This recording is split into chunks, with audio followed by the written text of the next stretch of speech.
오늘 사도는 이 유대인들을 향해서 자신들은 율법을 잘 지키고 있기 때문에 구원받는 하나님의 백성으로 합당하다고 여기고 있는 그들을 향해서 오늘 말씀하고 있습니다. 그들은 율법을 알지만 율법을 온전히 지키지 못하는 모습으로 살아가고 있었습니다.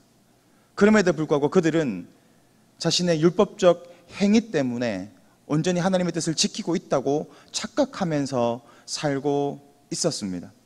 오늘 사도는 그것을 비판하고 있습니다. 이것은 비단 유대인들의 이야기만이 아닙니다. 오늘을 살아가고 있는 그리스도인들이 다시 한번 하나님의 말씀의 기준 앞에 자신을 돌아보면서 나는 하나님의 뜻대로 온전히 살아가고 있는지를 날마다 점검해 봐야 하는 문제이기도 합니다. 왜냐하면 이것은 단지 유대인만의 문제가 아니라 우리의 문제와도 연결되기 때문에 그렇습니다. 우리는 은혜를 구하며 살아갑니다. 그렇지만 그 은혜가 어느 정도 차면 또 다시 우리는 율법적 행위로 나아가고자 하는 죄성을 가지고 있기 때문에 그렇습니다. 단 한 사람도 예외는 없습니다. 그러므로 오늘도 우리가 이 말씀을 통해서 다시 한번 은혜의 자리로 나아가고 내 속에 이런 유대인과 같은 율법적인 그런 모습들이 없는지를 다시 한번 돌아보고 점검하면서 끊어내고 다시 한번 하나님의 말씀으로 나아가는 삶의 점검이 있어야 할 줄 믿습니다. 오늘 유대인들은 17절에서 보는 바와 같이 유대인이라 불리는 내가 율법을 의지하며 하나님을 자랑하며 라고 합니다. 그들은 바로 이 율법을 의지하였다. 그리고 그 하나님을 자랑하였다라고 말합니다. 율법을 의지한다는 것은 무엇입니까? 바로 율법을 통해서 자신이 하나님의 백성답게 살아가고 있다라고 생각하는 것이고 또 그것이 자신을 구원으로 이끌어 갈 것이다라고 믿고 있었다라는 것을 보여주고 있는 것입니다. 그래서 그들은 이 구원의 문제와 연결되기 때문에 율법을 철저하게 지키며 살았습니다. 그래서 오히려 하나님께서 명령하셨던 것보다 더 철저하게 지키며 살아가는 모습을 바라보게 되는 겁니다.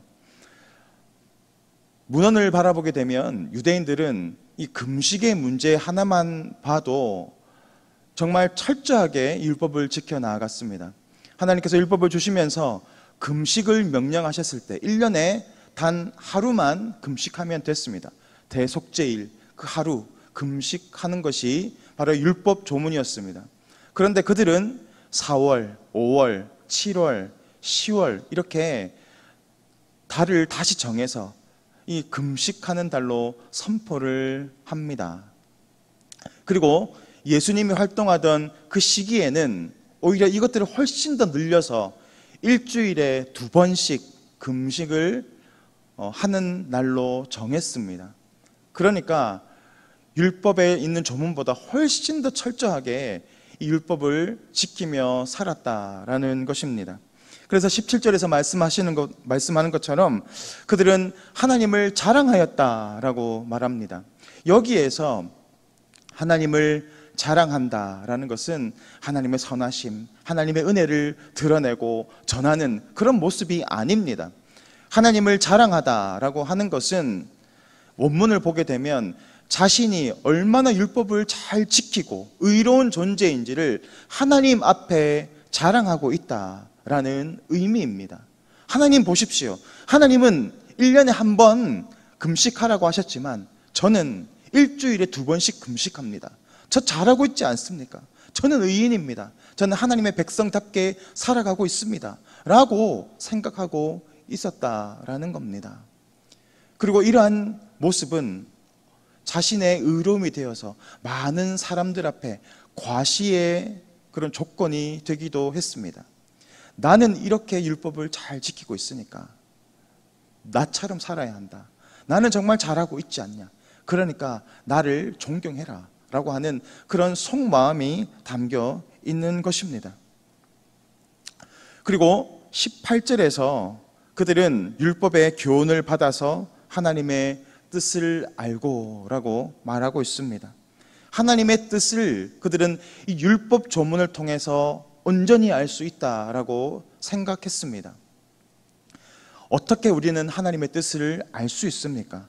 율법 조문을 통해서 알 수 있는 것은 바로 나는 죄인이고 나는 소망이 없는 그런 존재라는 것뿐입니다. 더 중요한 것은 이것입니다.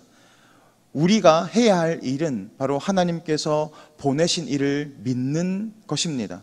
바로 하나님의 뜻을 아는 법은 예수 그리스도를 통하여서 우리가 하나님의 뜻을 온전히 알 수 있습니다. 하나님의 뜻이 무엇입니까? 예수님을 통하여서 우리가 구원을 받게 되고 죄에서 자유함을 얻고 온전한 하나님의 백성답게 살아가는 것, 그것이 바로 하나님의 뜻이 아니겠습니까? 그런데 이 예수님이 아니라 사람들은 율법을 온전히 지키고 내 신앙적인 열심과 나의 종교 생활의 이 모습을 통하여서 하나님의 뜻을 알아간다. 다시 말하면 구원으로 나아갈 수 있다라고 믿는 것입니다. 그들이 아는 것은 바로 자신의 욕심, 그러니까 하나님의 뜻을 빙자한 자신의 생각과 그 욕심대로 살아가고자 하였던 그 모습이 드러나고 있는 것입니다. 율법은 우리가 죄인됨을 드러내는 용도입니다. 그래서 다시 은혜의 자리로 나아가고 나에게 소망이 없음을 발견하는 것, 그것이 바로 율법의 역할입니다. 그런데 그들은 오히려 자신들을 바로 19절에서 말하는 것처럼 맹인의 길을 인도하는 자라고 착각하면서 살았습니다. 율법을 통해서 자신 역시 율법을 온전히 지키지 못하는 자고 그들 역시도 맹인이었다는 것을 깨달아야 했는데 그들은 오히려 다른 사람들을 맹인 취급하고 자신은 이 어둠의 빛의 존재로 생각하며 착각하며 살았다라는 것입니다. 그래서 예수님은 그들을 가리켜서 다른 사람들도 천국에 들어가지 못하게 하고 자기 자신들도 천국에 들어가지 못하고 있는 어리석은 자라고 표현하고 계신 것입니다. 율법은 우리가 온전히 지켜나갈 수 없습니다. 율법을 통해서 우리의 죄악을 바라봅니다. 그리고 우리는 소망이 없음을 발견하고 겸손히 무릎 꿇고 나아가야 하는 것, 그것이 바로 우리가 나아가야 할 길임을 믿습니다. 율법은 빛이 아닙니다. 율법은 거울입니다. 율법을 통해서 우리의 모습을 바라보게 합니다. 빛은 무엇입니까? 바로 예수 그리스도이십니다. 예수님을 통하여서, 예수님의 빛을 통하여서 우리가 은혜의 자리로 나아갈 수 있고 구원의 자리로 나아갈 수 있는 것입니다. 때때로 우리는 우리의 신앙적인 열심과 또 우리의 직분을 통해서 우리의 믿음을 가늠하고자 하는 모습들이 있습니다. 우리의 직분이 우리의 구원의 척도가 됩니까? 우리의 기도가 능력이 있습니까? 우리의 기도는 능력이 없습니다. 능력은 우리의 기도를 들으시는 하나님께 있습니다. 우리를 불쌍히 여기시고 긍휼히 여기셔서 우리의 간구를 들으시는 그 능력의 하나님이 우리가 온전히 붙잡아야 하는 분이심을 믿으시기를 소망합니다. 오늘도 우리가 붙잡아야 하는 것은 우리의 직분과 우리의 열심이 아니라 우리를 사랑하시고 우리를 긍휼히 여기시는 하나님 앞에 나아가는 것, 그리고 나아갈 때 하나님께서 우리를 긍휼히 여기시고 온전한 구원으로 이끌어 가시는 분이시라는 것을 믿어야 합니다. 그러므로 오늘도 겸손히 무릎 꿇고 우리에게 소망이 없음을 깨닫고 오직 하나님께 우리의 소망을 두고 겸손히 엎드리며 나아가야 할 줄 믿습니다. 오늘 그러한 지혜로운 신앙생활 하시는 우리 동북의 성도님들 되시기를 주님의 이름으로 축복합니다.